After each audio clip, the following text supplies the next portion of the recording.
It was July 1945. Harry S. Truman was bound for Europe at a meeting of the Grand Alliance, the coalition of the three leading Allied powers of World War II. The American president was poised between two of history's greatest battles, the World War that was ending and the Cold War that would replace it. Monumental issues confronted Truman and his wartime partners.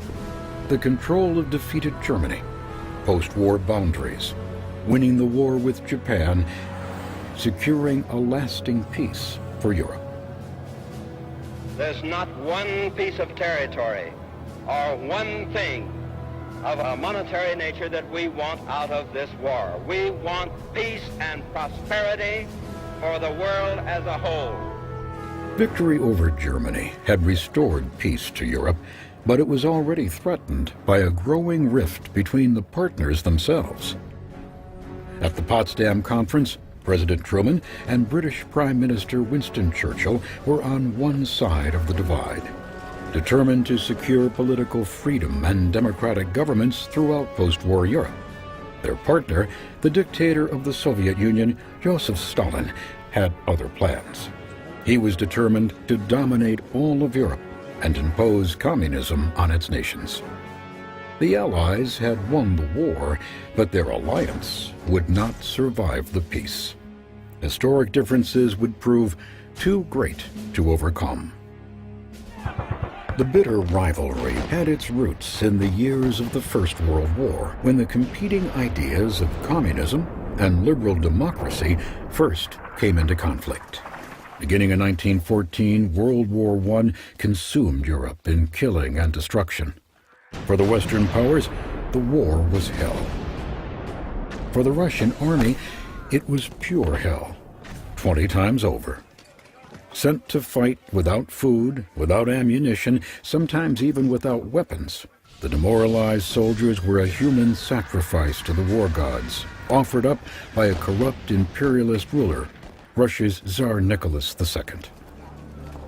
At home, the Tsar urged his subjects to work harder, eat less, support the doomed war effort. By 1917, the Russian people were tired of the war, tired of starving, and tired of their Tsar.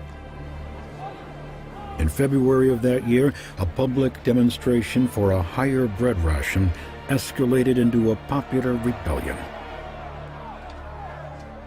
Tsar Nicholas was overthrown and imprisoned. A new government came to power. They promised democratic elections, new freedoms, equal rights for women. A revolution belongs to the people. I propose to defend it against any attack, whether from the left or from the right. Russia's flirt with democracy would be short-lived. In Switzerland, an exiled Russian named Vladimir Lenin was planning his own revolution, based on the writings of the German philosopher Karl Marx. Living in 19th century England, Marx witnessed firsthand the growing disparity between the rich and the poor. He predicted that the inequities of the capitalist system would inspire a spontaneous revolution of the modern working class, the proletariat. Capitalism would be replaced by a system of social and economic equality called communism. We declare openly that our ends can only be achieved by the forcible overthrow of all social conditions. Lenin interpreted Marx's beliefs with religious and violent fervor. He returned to Russia to lead a group called the Bolsheviks and condemn the new government. They imagine that serious political questions are decided by voting. As a matter of fact, they are decided by class war. In October 1917, Lenin launched his revolution and seized control of Russia. He and his band of comrades then set about establishing their workers' paradise, the modern Soviet socialist state. Bank accounts and personal property were confiscated. Private fields became collectivized farms. Stores and businesses were surrendered to the state. Lenin was intolerant of dissent and totally ruthless. Arrest without charge, imprisonment without trial, disappearance without explanation. All became routine. In the United States, President Woodrow Wilson followed events in Russia with growing unease. He had committed his nation to World War I in order that the world be made safe for democracy. In his 14 points address to Congress, he outlined how to achieve his lofty goals based on principles of national self-determination, free trade, and international cooperation. But the president's vision for the future did not include the Bolsheviks. Instead, when civil war broke out in Russia in 1919, Wilson sent troops to fight against Lenin's government. And in England, a young Winston Churchill urged swift action. Before the House of Commons, he declared, "We must strangle the infant Bolshevism in the cradle." Such rhetoric convinced Lenin and his comrades, including Joseph Stalin, that the West would stop at nothing to destroy their communist dream.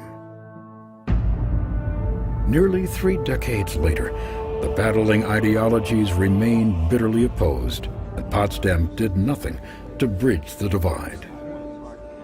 President Truman called on Stalin to withdraw his troops from Eastern and Central Europe and to hold the free elections he had promised.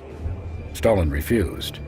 The region was a buffer zone, he said, and essential to his nation's security. The president was unconvinced.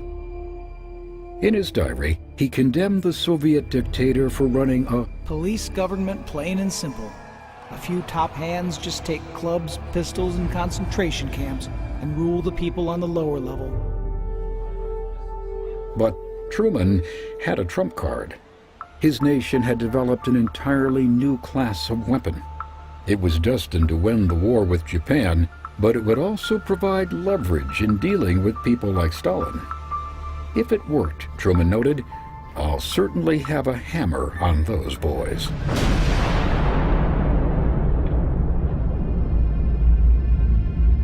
On the first day of the Potsdam Conference, a blinding flash seared the New Mexico desert, ushering in the atomic age. The Manhattan Project had produced the world's first nuclear explosion. For the father of the bomb, Dr. J. Robert Oppenheimer, the awesome sight summoned the words of the Hindu god Vishnu. Now I am become death, the destroyer of worlds.